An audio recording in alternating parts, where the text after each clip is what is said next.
Hello friends, this is Vishnukant Singh. Welcome to solid admission media. जैसा कि हम सब जानते हैं कि रिवाइज कट ऑफ के लिए काफ़ी सारे पैनिक सिचुएशन भी चल रहे हैं। अब सारे एस्पिरेंट्स भी काफ़ी पैनिक कंडीशन में है और फियर भी एक तरफ है कि क्या आप एलिजिबल होगे या नहीं होगे, या एग्जैक्टली आपके माइंड में ये भी चल रहा होगा कि इस बार रिवाइज कट ऑफ आएगा भी या नहीं आएगा। ये एक बहुत बड़ा क्वेश्चन है और ऑलरेडी अगर मैं शेड्यूल की मानूं तो एक दिन का डिले ज़रूर हुआ था, लेकिन लेटेस्ट शेड्यूल अभी तक अपडेट नहीं किया गया है। मतलब अगर पुराने शेड्यूल के हम लेके चलें तो टुमारो आपका 11:55 तक 11:55 PM इज the last date, last timing जब आपका मॉप अप राउंड के लिए रजिस्ट्रेशन कंप्लीट कर दिया जाएगा। तो यहाँ पे बहुत बड़ा पॉइंट आता है कि अभी तक तो नहीं आया, तो रिवाइज कट ऑफ आएगा या नहीं आएगा। यहाँ पे मैं आपको एक चीज़ बता दूं कि ऐसा कोई पहली बार नहीं होगा कि किसी शेड्यूल को हम पोस्टपोन करेंगे या एक्सटेंड करेंगे। हमने इस PG 2021 की अगर मैं पूरी शेड्यूल की मैं बात करूँ ना, तो ये बहुत कॉमन सी चीज़ रही है जिसमें हमने प्रोसेस को डिले किया है, एक्सटेंड किया है, एज वेल एज उसको कैंसिल आउट करके एक नया शेड्यूल भी हमने क्रिएट किया है। तो ऐसा बिल्कुल भी नहीं है कि रिवाइज कट ऑफ नहीं आएगा। आप कॉन्टिन्यूसली मेल कर रहे हो, पहले आप ट्वीट्स नहीं कर रहे थे, लेकिन अभी आप ट्विटर पे भी काफ़ी सारे लोगों को टैग कर रहे हो चीज़ों में, इवन ऑफिशियल लोग भी इसमें इन्वॉल्व हैं। और सबसे बड़ा पॉइंट, फ्रोडा भी इसमें पार्टिसिपेट किया है, उन्होंने भी NMC और NVE को मेल लिखा है, वहाँ पे भी उन्होंने लेटर सबमिट किया है। तो ये मान के चलो आपका विद इन 24 to 48 आवर एक बहुत बड़ा अपडेट जरूर मिल जाएगा कि रिवाइज कट ऑफ कितना होगा। तब तक के लिए अगर आपको कोई भी बता रहा है या कहीं कोई से भी सोर्सेस क्लेम कर रहा है कि 245 है, 265 है, 275 है, या आपका 290 है, या 180 है, 170 है, 200 है, ये टोटली र्यूमर पार्ट है, ऐसा कुछ भी नहीं है। लेकिन हाँ, जहाँ तक हम समझ रहे हैं, जहाँ तक हम चीज़ों को एनालिसिस करके पा रहे हैं, एक चीज़ तो जरूर श्योर है कि बहुत बड़ा मेजर चेंजेस किया जाएगा इस बार की काउंसलिंग में, एज वेल एज एक बहुत बड़ा चेंज आएगा आपके रिवाइज कट ऑफ में। ड्रॉप में भी बहुत बड़ा चेंज आएगा। क्या हायर लिमिट पे होगा, क्या लोअर लिमिट पे होगा, उस पर कमेंट कर पाना तो अभी पॉसिबल बिल्कुल भी नहीं है।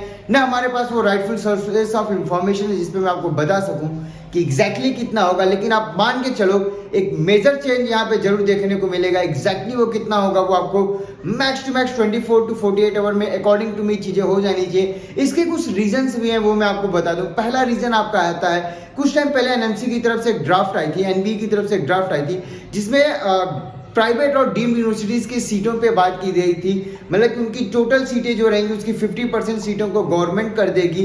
मतलब उन पे गवर्नमेंट फीस रहेंगी और बाकी पे प्राइवेट फीसें रहेंगी, जैसा कि आपका कुछ ब्रांचेस के अंदर देखने में आया है गवर्नमेंट और प्राइवेट कॉलेजेस में। लेकिन ये एक बहुत बड़ा मेजर रोल प्ले करेगा कि एग्जैक्टली इस पर क्या डिसीजन आता है, कॉलेज वाले कैसे पार्टिसिपेट करते हैं इन चीज़ों पे, ये कितने हद तक सही होता है, या वो एक ड्राफ्ट केवल ड्राफ्ट ही बन के रह जाता है, या उस पर लागू भी होती है चीज़ें, वर्कआउट भी होती हैं।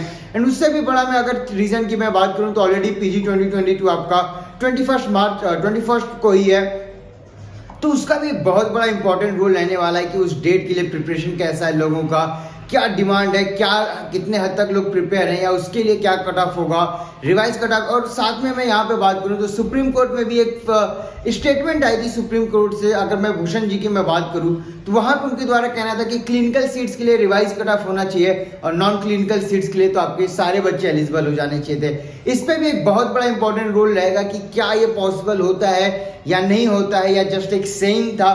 क्योंकि इस पे अगर मैं सुप्रीम कोर्ट के मान लूँ तो उन्होंने स्ट्रिक्टली इस पे कोई भी कमेंट नहीं किया। उन्होंने सिर्फ इतना बोला कि लेट द अथॉरिटी डिसाइड, उनको 10 डेज का टाइम दिया जाता है, वो जो डिसीजन लेंगे वो बेल एंड बेटर रहेगा। अगर वो अच्छा रहा, डिसीजन रहा तो ठीक है, otherwise then we will interrupt. Otherwise उस पर अभी कुछ कंफर्मेशन नहीं है कि वो होगा नहीं होगा। काफ़ी सारे र्यूमर्स भी आ रहे होंगे, लोगों ने वीडियो में भी बताया अपने कि क्लिनिकल के लिए अलग रिवाइज कट ऑफ आएगा, नॉन क्लिनिकल के लिए सारे एलिजिबल हो जाएंगे। मेरा इस पर यही कमेंट है कि अभी कुछ भी श्योर शॉट नहीं है, क्योंकि ऑफिशियल नोटिस कोई भी पब्लिकेशन नहीं हुआ है, ना तो गवर्नमेंट की तरफ से, ना किसी भी तरफ से, ना कोई एजेंसी आपको बता रही है कि क्या होने वाला है। तब तक के लिए मैं आपको यही बोलूँगा, आप ट्वीट्स करते रहो, उनको मेल्स करते रहो, आप पॉसिबल हो तो आप उनको हैंड रिटन भी उनको पोस्ट करो। जरूर इन चीज़ों को कंसिडरेशन लिया जाएगा at the time of revision. क्योंकि अगर मैं सीटों की बात करूं तो लास्ट ईयर के कंपेयर में इस ईयर सीटें बहुत ज़्यादा नंबर में वैकेंट है, बट एग्जैक्टली कट ऑफ क्या होगा, या क्लिनिकल के लिए ही कट ऑफ आएगा या नॉन क्लिनिकल के लिए सारे बच्चे एलिजिबल होंगे, इस पॉइंट पे अभी कोई भी क्लेरिफिकेशन नहीं है, कहीं से कोई इंफॉर्मेशन नहीं है। तब तक के लिए मतलब कि सिंपल आप इतना समझ के रखो कि एक बहुत बड़ा चेंज जरूर रहेगा, बट वो चेंज क्या होगा या उस चेंज का कितना इफेक्ट पड़ेगा रिवाइज कट ऑफ, वो हमें ऑफिशियल नोटिस से ही पता चलने वाला है। उसके पहले मैं कुछ भी नहीं कमेंट कर पाऊंगा, क्योंकि हमारे पास भी राइटफुल या राइट सोर्स ऑफ इंफॉर्मेशन नहीं है जिसपे मैं आपको बता सकूं या मैं आपको यहाँ पे बोल सकूं। टिल देन अगर आप मॉपअप के लिए देख रहे हो तो वहाँ पे रजिस्ट्रेशन स्टार्ट है उन बच्चों के लिए जो ऑलरेडी एलिजिबल हैं। प्लस ऑलरेडी एक यहाँ पे एक बहुत बड़ा पॉइंट आता है कि आपकी कन्वर्जन, अगर रिवाइज कट ऑफ आता है तो मैं बात करता हूँ डेट को एक्सटेंड किया जाएगा तो क्या अगेन आपके एनआरआई कन्वर्जन की भी डेट को एक्सटेंड किया जाएगा या नहीं किया जाएगा। एज पर मी करना तो चाहिए, बट एग्जैक्टली क्या गवर्नमेंट डिसीजन लेती है या क्या शेड्यूल आता है, क्योंकि अगर आप मॉपअप राउंड की चेक करोगे तो ऑलरेडी जो भी एनआरआई की सीटें थी उनको भी एमजीएम करके दिखाया जा रहा है, यानी मैनेजमेंट कोटा के अंदर वो सीटें दिखाई जा रही हैं। तो अगर आप चॉइस फिलिंग कर रहे हो तो इन चीज़ों का ध्यान दो, क्योंकि सीट के बगल में उसकी बॉन्ड एज वेल एज आपका अमाउंट ऑफ फीस जरूर दिख रहा होगा। तो आप एक बार देख लो क्या कि उस फीस के लिए आप रेडी हो या नहीं हो। अगर हो तभी आप चॉइस फिलिंग करो, क्योंकि mop up round is the last round. मैं ऐसा इसलिए बोल रहा हूँ कि डीम्ड यूनिवर्सिटीज के अंदर तो आपकी काउंसलिंग ऑफलाइन होगी, लेकिन बाकी लोगों के लिए काउंसलिंग ऑनलाइन ही रहने वाला, मतलब डीएनबी और एनबी डिप्लोमा के लिए। और सबसे बड़ा पॉइंट जो मैं आपको बता दूं कि मॉपअप राउंड में आपने जो भी चॉइस फिलिंग की ये एज इट इज आपकी पोस्ट कर दी जाएगी स्ट्रे वैकेंसी राउंड में। मतलब कि अभी तक के रूल के अकॉर्डिंग की मैं बात करूं तो स्ट्रे राउंड में ना आप फ्रेश चॉइस फिलिंग कर सकते हो ना फ्रेश रजिस्ट्रेशन कर सकते हो।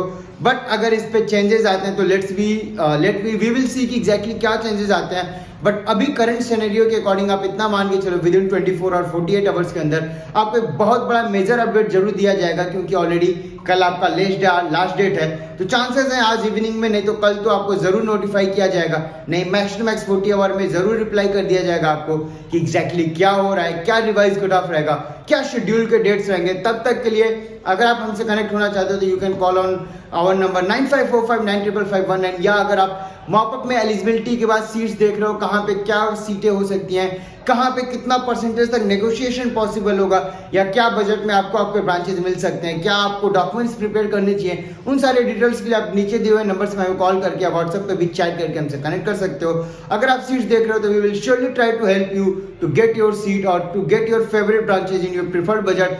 बाकी और अपडेट्स के लिए keep joining our Telegram channel, जिसपे मैं कॉन्टिन्यूसली चीजें पोस्ट कर रहा हूँ, आपको अपडेट्स भी देता रहूंगा। बट टिल देन अगर आपको कोई भी एक फेक न्यूज मिल रही है लाइक कि इतना अमाउंट फिक्स हो गया है, रिवाइज कट ऑफ नहीं आएगा या ऐसा होगा वैसा होगा, ये टोटली फेक चीज है, इस पे बिलीव बिल्कुल ना करो और इसको शेयर भी ना करो, क्योंकि आपकी वजह से आपके कलीग है जो आपके डॉक्टर्स कलीग हैं वो भी बहुत ज्यादा पैनिक हो रहे हैं, क्योंकि सबके मार्क्स 240 प्लस या 250 प्लस, कुछ 200 के भी हैं, उस कैटेगरी के अंदर 223 है, तो वो बहुत ज्यादा पैनिक हो रहे हैं कि एग्जैक्टली क्या होने वाला है। तो यहाँ पे आप एक कम्युनिटी के हो, आप सारे डॉक्टर्स हो, तो आपको यही ट्राई करना चाहिए कि आप फेक न्यूज ना फैलाओ, क्योंकि इसमें बहुत सारे एजेंट्स भी जुड़े हुए हैं जो आपको कॉन्टिन्यूसली एक मैसेज करके गायब हो जा रहे हैं। उन चीज़ों पे आपको बिलीव करने की बिल्कुल जरूरत नहीं है, या मैं जो बोल रहा हूँ आप मेरे पे भी बिलीव मत करो, मैं आपको ऑफिशियली बोल रहा हूँ कि मुझ पे भी बिलीव करने की बिल्कुल जरूरत नहीं है।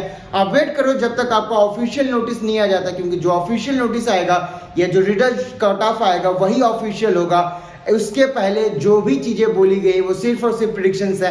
ऐसा नहीं, मैं नहीं बोल रहा हूँ कि ये फेल हो जाएगा या ये फेल नहीं हो सकता है, ये टोटली चीजें डिपेंड करेंगी कि करंट सिनेरियो कैसे चल रहा है, चीजें क्या हो रही हैं इस टाइम गवर्नमेंट के अंदर, क्या ड्रॉप्स बनाए जा रहे हैं, कितने नंबर ऑफ सीट्स है, या क्या उन चीजों को कंसिडरेशन लेते हैं या नहीं ले सकते हैं। कीप देन टिल देन आप कॉन्टिन्यूसली मेल्स और ट्वीट्स करते रहो, क्योंकि इसका एक बहुत बड़ा इम्पैक्ट पड़ेगा, इसका एक बहुत बड़ा मेजर रोल रहेगा आपका इनमें, क्योंकि रिवाइज कट ऑफ में इवन अगर मैं बात करूं नीट पीजी 2022 के पोस्टपोनमेंट में भी तो बच्चों का ही सबसे बड़ा इंपॉर्टेंट रोल था कि गवर्नमेंट को भी उनके सामने बाउ डाउन करना पड़ा और आपके डेट को एक्सटेंड किए गए।